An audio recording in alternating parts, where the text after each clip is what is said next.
What's up, everybody? Tiger here. Let's go and take a quick look back in the 80s when we actually had to go buy action figures at the store. And the only thing you could get special ordered was mailaways.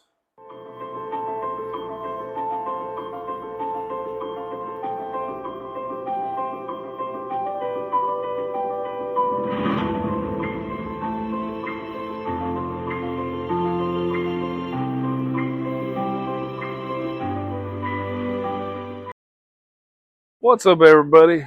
Tiger here. The Tiger Toy Time Machine's not taking us back to a specific year, it's just taking us back to the 80s in general. You remember when you used to have mail away action figures? This guy right here, he was your own personal G.I. Joe. You got a couple of Joe points, which you can see I cut off there. You begged your mom or dad to write a check and send it off. How awesome were the mailaways? For whatever reason, I don't remember why I never got this one. You know, when we had file cards, we had our little robot points from Transformers. I believe these My Little Ponies were my sisters. You know, you save file cards because that was kind of the storyline on people. This is Sergeant Slaughter's little crew right here. Shockwave was one of my favorites. I always liked anybody that had a mask. It's so cool. Which ever since COVID, I realized wearing a mask isn't any fun at all. I don't know how these guys fight anybody with a mask on, but they still look cool. Got the second edition Storm Shadow file card. Snowcat Driver, codename Frostbite. The bat was just cool. I'm pretty sure I lost half his pieces within an hour. Hovercraft Pilot Cutter. Wetsuit. All the Vipers were just really awesome. Back then I don't think anybody really thought about collecting armies and battle scenes and all, so you only had one each guy. But if these guys are around now, people would have like 20 of them. Blizzard, another cool snow guy. Sector Viper, the Bug Driver. The Bug was a really cool toy. Lifeline, I'm not going to say Lifeline was the figure everybody wanted, but he was pretty cool. And I believe this is probably the last G.I. Joe that I ever purchased.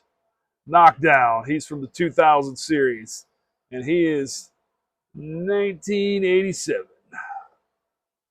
Then I actually have some full cards that I didn't destroy. Astro Viper.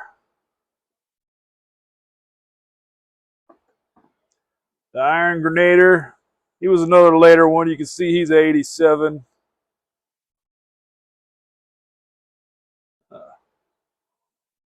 The Annihilator was just cool. Actually, you know what? He's 88. He might have been the last G.I. Joe I ever bought. He had a helicopter backpack.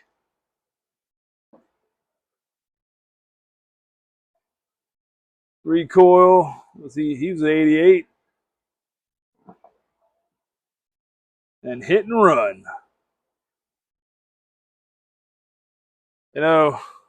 Back when they put some effort into toys, but the story is really cool. Again, there was no Amazon, there was no nothing. You basically went to certain places, which we had options as far as toy stores and all. We had Lino's Play World, we had Children's Palace, we had Toys R Us, we had KB's, we had Kmart, we had Woolworth. This is one of the cooler things I kind of looked at when I was looking at these cards. Kmart, $2.99. Walmart, $2.83. Woolworth. Woolworth was a cool store. $2.69. Then we got a Toys R Us. $2.69.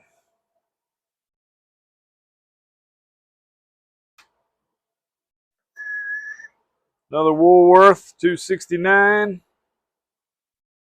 Ah, there it is. Children's Palace. Children's Palace was my favorite, but they did the world pretty dirty. They literally closed and didn't tell anybody. And Toys R Us won over most of the child population in America because anything that had to be returned from Children's Palace, they took back. Another Woolworth. I'm not even sure what that is. Somebody want to reach out to me on a comment and let me know. That was $3.99. That was actually really expensive for that era of G.I. Joe. Like I said, it's not really a specific year. This is just kind of looking back at, the things we had growing up. The big thing was always the Sears, basically a catalog where you could look stuff up. But then you get things like this. So just kind of remembering all the cool options we had as a kid. Hope everybody has a great day. Appreciate you watching my videos. Teager out.